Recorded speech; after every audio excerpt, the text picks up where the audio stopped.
तो बेहतर होगा, क्योंकि यूं हाथ में पकड़ के तकरीर करना माइक के साथ एक ऐसे शख्स से उसकी निस्बत है कि वो अगर मैं ना ही करूं तो बेहतर है।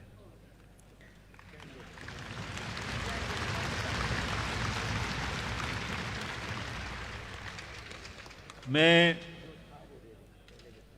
मौलाना साहब का सदर जमीयत का निहायत शुक्रगुजार हूं कि उन्होंने मुझे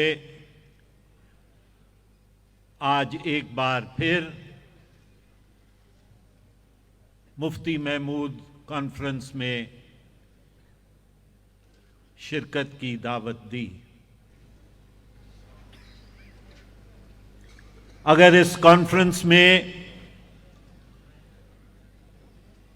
सबसे पहले आइन की बात ना की जाए तो मैं समझता हूं कि वो सही मानों में मुफ्ती महमूद साहब की जिद्दोजहद से, उनकी कुर्बानियों से, उनकी दानिश से इन्हराफ का मुरतब होगा। मौलाना साहब ने अपने इब्तिदाई कलमात में जो आइन के बारे में बातें की, वो बातें आइन के अंदर दर्ज हैं। और सोचने की ये बात है कि जब 1973 के अंदर इस आइन को अमली जामा पहनाया गया तो उस वक्त की क़यादत के दानिशमंदी को आप देखें कि उन्होंने मुल्क के आइंदा आने वाले हालात को मद्देनजर रखते हुए 73 का आइन तश्कील दिया। इसलिए आपने ये बात देखी कि 73 के आइन के बाद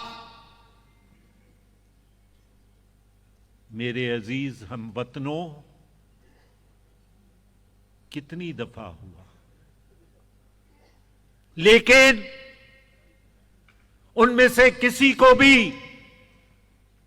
यह जुर्रत ना हुई कि वो 73 के आइन को मुअत्तल कर दें।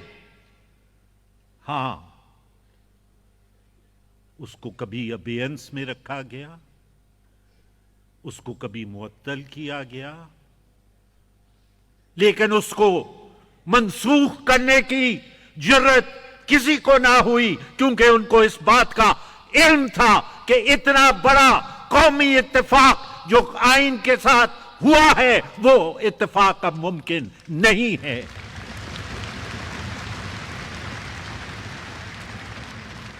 और यही वो सलाम है, यही वो अकीदत है उस वक्त की लीडरशिप, चाहे वो शहीद जुल्फकार अली भुट्टो हो, चाहे वो वली खान साहब हो, या चाहे वो मुफ्ती साहब हो, कि उनकी दानिश ने इस मुल्क को आज दिन तक यकजा रखा। और यकजा रखने की वजह वो आइन था।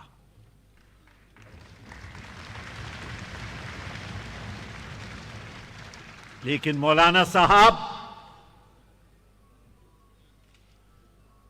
आपकी बात दुरुस्त है कि आइन की बुनियादों में इस्लाम का बुनियादी कॉर्नरस्टोन है। लेकिन उसके साथ साथ मुफ्ती साहब की भी यह जिद्दोजहद थी, और वो जिद्दोजहद सूबाई खुद मुख्तारी की थी। वो जिद्दोजहद ये थी कि वसाइल का कंट्रोल, वसाइल का मालिक सूबा और सूबे के अवाम होंगे। वो ये थी कि इस्लामाबाद में इक्तदार की शिरकत में सूबे बराबर के शामिल होंगे। लेकिन हमने ये देखा, और हमने ये अफसोस के साथ देखा कि आने वाली चाहे फौजी हुकूमत हो, चाहे सियासी हुकूमतें हों, उन्होंने आइन के साथ और बिलखुसूस सूबाई खुद मुख्तारी के साथ खिलवाड़ किया। और आज मैं ये कहता हूं, और मैं समझता हूं कि मुफ्ती साहब की कॉन्फ्रेंस सबसे अहम जगह है, और यहां से इस बात को जाने दे मुल्क के अंदर कि अगर आइन के अंदर मजीद तरामीम की जरूरत हो तो सबसे पहले आइन के अंदर जो तरमीम होनी चाहिए उसमें ऐवान बाला यानी सेनेट को, जो सूबों की नुमाइंदगी करता है, जहां पे सूबों की बराबरी का हक है, उसके इख्तियारात के अंदर जो है वो तब्दीलियां आनी चाहिए।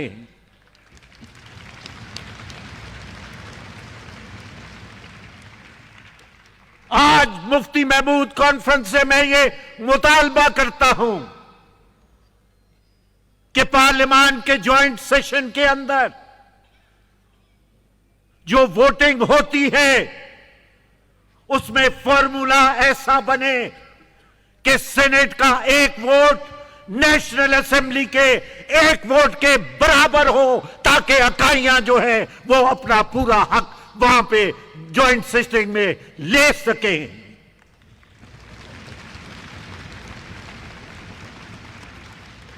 आज मुफ्ती महमूद कॉन्फ्रेंस से मैं ये मुतालबा करता हूं कि पब्लिक अकाउंट्स कमेटी की चेयरमैनशिप जो है वो 2.5 साल नेशनल असेंबली के पास रहे और 2.5 साल सेनेट के पास रहे, क्योंकि सेनेट जो है वो वफाक का अलमबरदार है, वफाक का जो है वो मुहाफिज है। आज हम ये भी कहते हैं कि सेनेट को माली इख्तियारात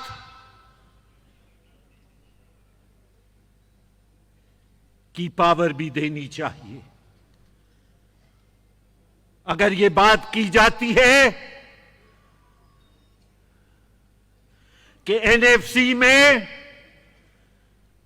सूबे सब कुछ लेके जा रहे हैं, और अगर ये बात की जाती है कि वफाक का हिस्सा सूबों के वजह से कम हो रहा है, तो फिर सूबे ये भी डिमांड कर सकते हैं कि हां ठीक है, हम वफाक का खर्चा बर्दाश्त करने के लिए तैयार हैं, लेकिन फिर तमाम तर टैक्सेशन के पावर जो है वो सूबों को दिए जाए, ताकि वफाक अपना बजट सूबों के सामने रखे और सूबे फिर उसकी मंजूरी दें।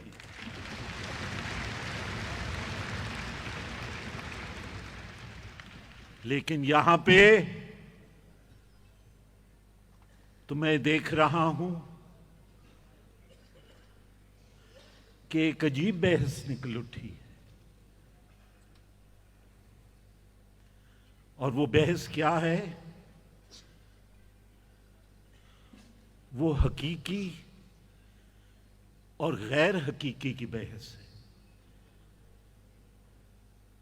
अरे बाबा, कौन सी हकीकी जमहूरियत या कौन सी हकीकी आजादी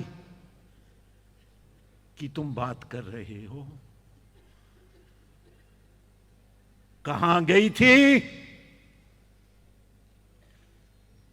कहां गई थी वो हकीकी आजादी जब तुमने बैनुल अक़वामी मालियाती साम्राज्य IMF के सामने पाकिस्तान की इज्जत को गिरवी रख दिया था?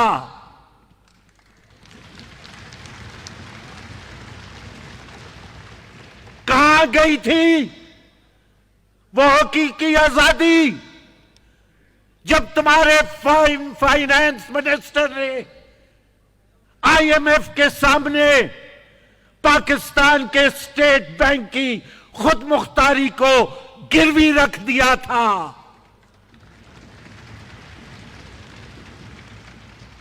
और कहां गई थी तुम्हारी आजादी, हकीकी आजादी, जब तुम आज इस बात को खुद तस्लीम करते हो कि रिस्पॉन्सिबिलिटी मेरी थी, लेकिन काम कोई और कर रहा था। कंट्रोल नैब पे भी मेरा नहीं था, CDA पे भी कंट्रोल मेरा नहीं था। तो इसका मतलब यह हुआ कि हकीकी आजादी तब हुई कि जब तुम इक्तदार में बैठे रहे और एस्टेब्लिशमेंट को हुकूमत करने दी। जैसे तुम्हें इक्तदार से हटाया तो तुम्हें हकीकी आजादी याद आ गई।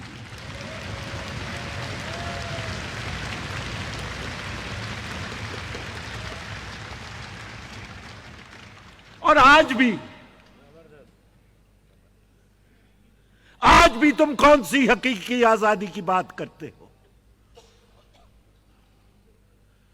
आज भी तुम कहते हो, क्या कहते हो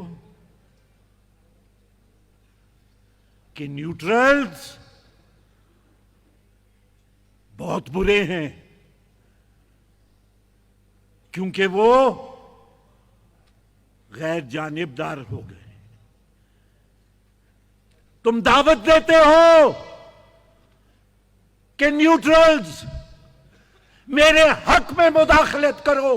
अगर न्यूट्रल तुम्हारे हक में मुदाखलत करे तो वो दुरुस्त है। अगर न्यूट्रल तुम्हारे हक में मुदाखलत करे और आइन को शिकन करे वो दुरुस्त है। तब हकीकी आजादी तुम्हारी कहां है?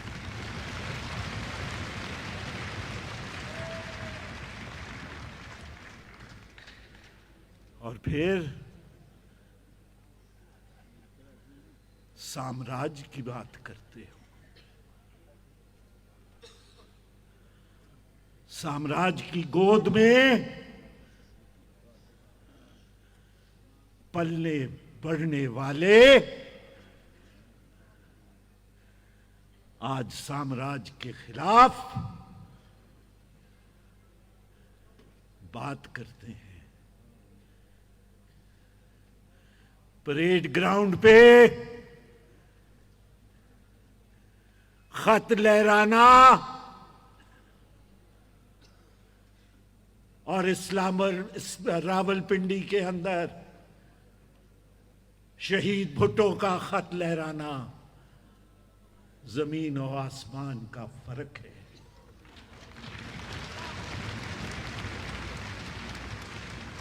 तुमने अमेरिकी साम्राज्य के साथ दोस्ती के लिए अमेरिकी फर्म रख दी।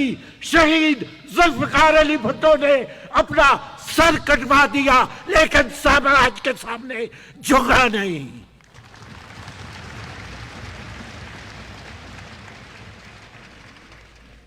हमारी नस्ल हमारी सियासी लेगेसी मुफ्ती महमूद, वली खान और शहीद जुल्फिकार अली भुट्टो की लेगेसी है। लिहाजा मैं आज जो तकरीर की है, अमरीकी साम्राज्य के सदर ने आज अमरीकी बिल्ली खुल के सामने आ गई कि पाकिस्तान एक खतरनाक मुल्क है। और क्यों खतरनाक है? क्योंकि उसके पास न्यूक्लियर है। तो ये तो हम बात शुरू दिन से कहते आए हैं कि ये कहानी दर हकीकत न्यूक्लियर की कहानी है। पाकिस्तान को डिस्टेबलाइज करना माशी तौर पे बैनुल अक़वामी मालियाती साम्राज्य के जरिए से, सियासी तौर पे अपने गमाश्तों के जरिए से, दर हकीकत न्यूक्लियर पे नजर है। लेकिन हम ये बात आज इस कॉन्फ्रेंस से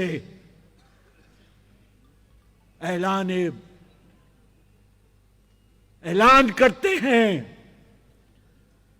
कि पाकिस्तान का बच्चा बच्चा कट मरेगा, लेकिन न्यूक्लियर के ऊपर आंच नहीं आने देगा।